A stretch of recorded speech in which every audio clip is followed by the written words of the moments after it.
Mallet had made his arrangements to sail for Europe on the 1st of September, and having in the interval a fortnight to spare, he determined to spend it with his cousin Cecilia, the widow of a nephew of his father. He was urged by the reflection that an affectionate farewell might help to exonerate him from the charge of neglect frequently preferred by this lady. It was not that the young man disliked her. On the contrary, he regarded her with a tender admiration, and he had not forgotten how, when his cousin had brought her home on her marriage, he had seemed to feel the upward sweep of the empty bough from which the golden fruit had been plucked, and had then and there accepted the prospect of bachelorhood. The truth was, that as it will be part of the entertainment of this narrative to exhibit, Rowland Mallet had an uncomfortably sensitive conscience, and that in spite of the seeming paradox, his visits to Cecilia were rare, because she and her misfortunes were often uppermost in it. Her misfortunes were three in number. First, she had lost her husband. Second, she had lost her money, or the greater part of it. And third, she lived at Northampton, Massachusetts. Mallet's compassion was really wasted, because Cecilia was a very clever woman, and a most skilful counterplotter to adversity. She had made herself a charming home, her economies were not obtrusive, and there was always a cheerful flutter in the folds of her crape. It was the consciousness of all this that puzzled Mallet whenever he felt tempted to put in his oar.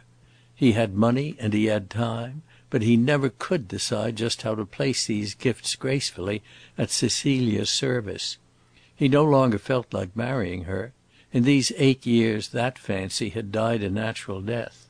And yet her extreme cleverness seemed somehow to make charity difficult and patronage impossible. He would rather chop off his hand than offer her a cheque, a piece of useful furniture, or a black silk dress. And yet there was some sadness in seeing such a bright, proud woman living in such a small, dull way. Cecilia had, moreover, a turn for sarcasm, and her smile, which was her pretty feature, was never so pretty as when her sprightly phrase had a lurking scratch in it. Rowland remembered that, for him, she was all smiles, and suspected awkwardly that he ministered not a little to her sense of the irony of things. And in truth, with his means, his leisure, and his opportunities, what had he done?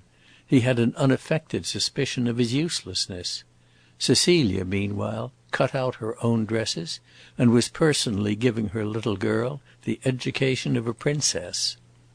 This time, however, he presented himself bravely enough, for in the way of activity it was something definite, at least, to be going to Europe, and to be meaning to spend the winter in Rome.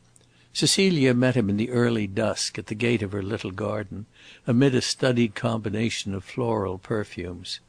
A rosy widow of 28, half cousin, half hostess, doing the honours of an odorous cottage on a midsummer evening, was a phenomenon to which the young man's imagination was able to do ample justice. Cecilia was always gracious, but this evening she was almost joyous. She was in a happy mood, and Mallet imagined there was a private reason for it, a reason quite distinct from her pleasure in receiving her honoured kinsman.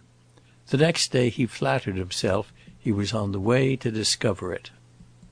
For the present, after tea, as they sat on the rose-framed porch, while Rowland held his younger cousin between his knees, and she, enjoying her situation, listened timorously for the stroke of bedtime, Cecilia insisted on talking more about her visitor than about herself.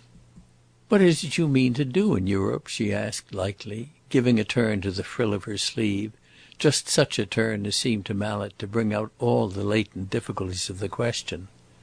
"Why, very much what I do here," he answered. "No great harm." "Is it true," Cecilia asked, "that you do no great harm? Is not a man like you doing harm when he is not doing positive good?" "Your compliment is ambiguous," said Rowland. "No," answered the widow. "You know what I think of you. You have a particular aptitude for beneficence. You have it in the first place in your character. You are a benevolent person. Ask Bessie if you don't hold her more gently and comfortably than any of her other admirers." "He holds me more comfortably than Mr. Hudson," Bessie declared roundly. Rowland.